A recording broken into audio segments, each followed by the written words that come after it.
सद्गुरुदेव भगवान की जय।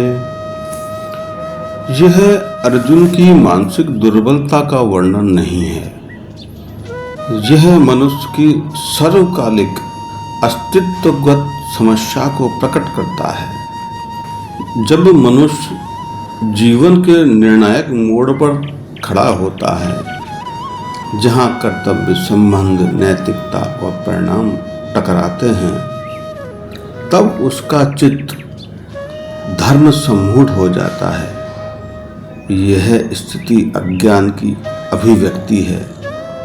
अर्जुन को भ्रम, आत्मा और शरीर में भेद न जानने के कारण है। कार्पण्य दोषोपहत स्वभाव है। पृच्छामि त्वाम धर्म सम्मूढ़ चेतः। यच्छ्रेयः ईशान निश्चितम ब्रूहि तन्मे। शिष्यते अहम शादी माम त्वाम प्रपन्नम। कार्पण्य का सामान्य अर्थ कायरता है, परंतु इसका सूक्ष्म अर्थ आत्मस्वरूप की अवमानना करना। जब मनुष्य अपनी दिव्य चेतना को सीमित पहचान में बांध लेता है, तब वह अपनी अनंत सत्ता को छोटा कर देता है।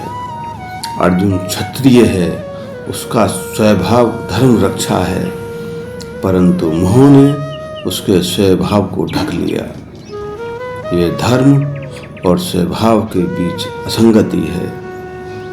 जो व्यक्ति अपने स्वभाव के अनुरूप कर्म नहीं कर पाता है, तब आंतरिक विघटन उत्पन्न होता है।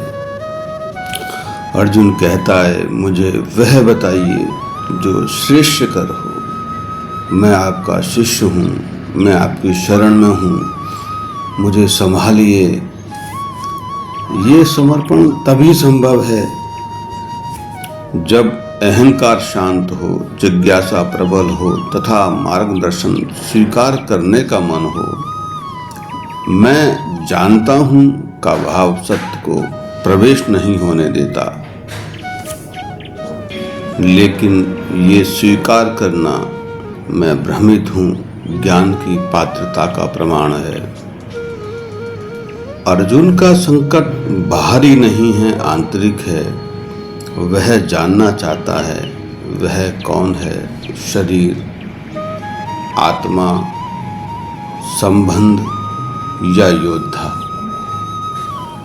न ही प्रपश्यामि ममाप्नुद्ध्यात् यच्छोक मुच्छोषणमिन्द्रियाणाम् अवाप्य भूमा वसपत्नं रिद्धं राज्यं सुराणामापि चाधिपत्यम्।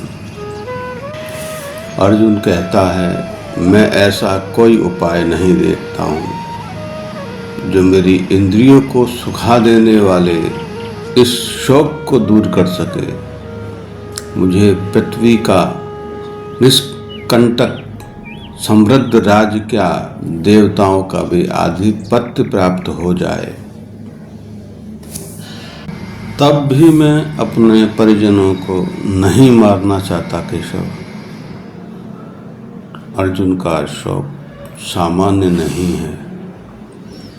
जब मन की गहराई में द्वंद्व होता है तो जीवन का रस समाप्त हो जाता है। इंद्रियां विषयों में आनंद ढूंढती है, परंतु जब चेतना भ्रम और अपराध बोध में डूबी हो तो बाहरी सुख अर्थहीन हो जाते हैं। अर्जुन को निष्कंटक साम्राज्य अथवा देवताओं का आधिपत्य भी सुख नहीं दे पा रहा, क्योंकि भौतिक सफलता का अस्तित्वगत पीड़ा का समाधान नहीं है। मनुष्य बाहरी उपलब्धियों से आंतरिक रिक्तता नहीं भर सकता है, क्योंकि सुख इंद्रिय आधारित है और शांति आत्मा आधारित है। वैराग्य का अर्थ संसार से भागना नहीं, बस ये जान लेना है कि संसार अंतिम समाधान नहीं है। अर्जुन अभी जीव भाव में है, कृष्ण कैसे उसे ब्रह्म भाव में ले जाते हैं, इसे हम जानेंगे।